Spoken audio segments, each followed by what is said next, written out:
What if you could make the most of your financial situation so that you can pay your home loan off faster? What if you could save thousands, if not hundreds of thousands of dollars on your home loan? What if you could also set yourself up in life so that you can really start to build wealth? This is Pay It in 5. I'm Dr. Linda Hamilton. We paid our home loan off in 5 years. I wrote Pay It in 5 to share how you can pay your home loan off faster and make money work for you. Pay It in 5. How to pay your home loan off in 5 to 10 years. Written and read aloud by Linda Hamilton. Step 1. Plan. A goal without a plan is just a wish. Quote by Antoine de Saint-Exupéry. Chapter 1. Get some perspective. Why are you buying? And don't say it's because you want to. It may seem like a silly question to ask. Why are you buying? But it helps to put your purchase into perspective. Many property purchases, and those we missed out on, are invested with strong emotions. When we look at a property, it is easy to fall in love with a property. Don't deny it. You know what I mean. That property that you just have to have. I've done this so many times, and so many times I have been disappointed not to get the property. That feeling of being attached to a property, of imagining yourself living in the property, of renovating the property in your mind, and imagining what you would do with the property if it was yours. These feelings, this emotion, is strong when you're looking to buy. But if you stop to think about why you are really buying, that property may not seem so compelling anymore, and you may start to change tactics for what you are buying. You'll look in areas you might not have considered before. You might lower your expectations for the inclusions you have to have. And you'll take out some of the emotional part of buying because you're buying for a specific purpose rather than a property you fall in love with.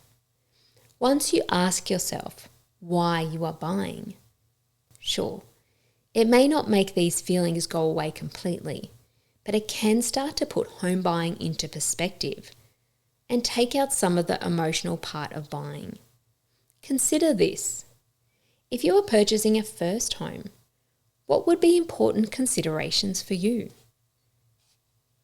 You'll know that it's not going to be a forever home, so you might be more willing to make concessions.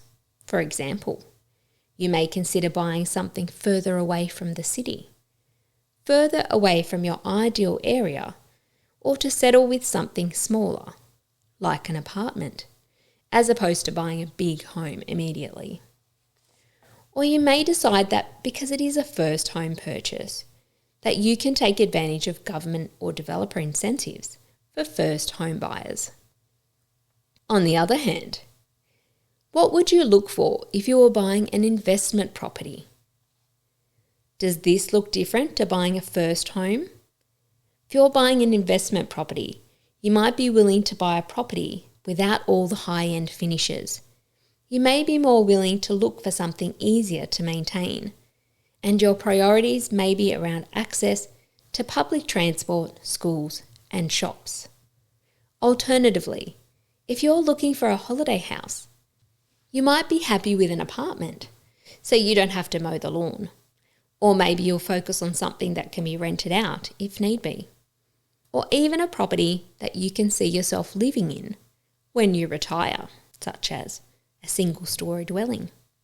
On the other hand, if you are buying because the interest is cheaper than rent, then maybe you are looking for almost anything, and you don't necessarily have to pay it off in 5 years, but you would like to do it relatively quickly. What about buying a house to renovate and sell?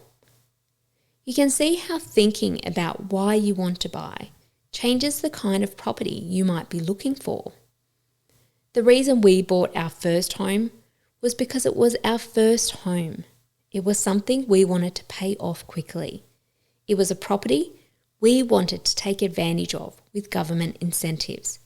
As a first home buyer at the time, you didn't have to pay stamp duty on properties under $500,000, which meant we only considered properties under $500,000.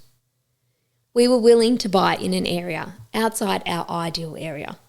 The property we purchased was well outside of our ideal area, over an hour's drive. For us, it was a first home, not a forever home, so we purchased a home that would be easy to maintain. Single story, small yard, easy garden. It didn't make sense for us to buy a large home and get a big home loan when we only wanted to live in it for a short amount of time and pay it off quickly.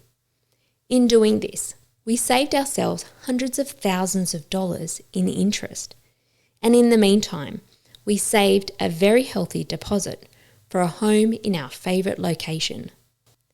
When we purchased our second property, we had other reasons for buying.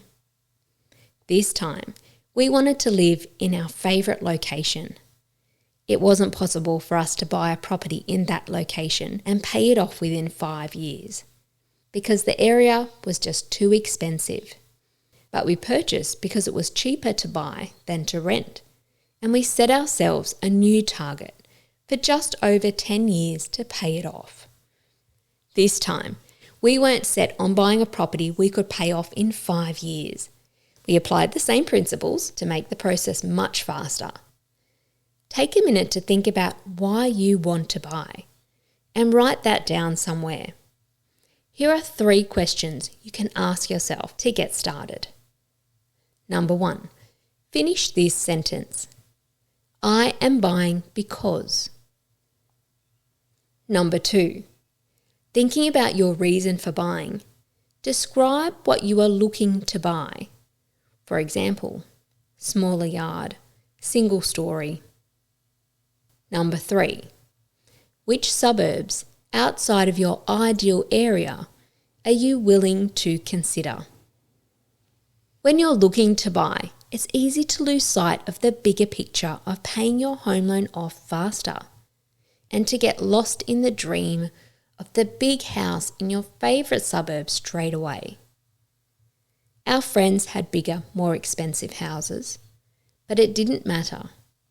We knew we weren't going to live there forever, and we were comfortable in our home.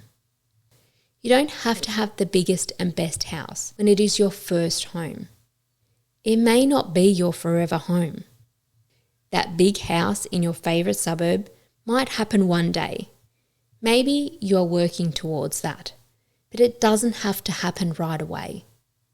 When you are starting out, you need to set yourself up so that you can buy your dream home later. If you buy a bigger place now, it will just mean it will take you longer to buy your dream home later. Whenever you feel the urge to buy the bigger, better house, remind yourself of your why. This can help you feel grounded when those emotions run high on that property you have to have.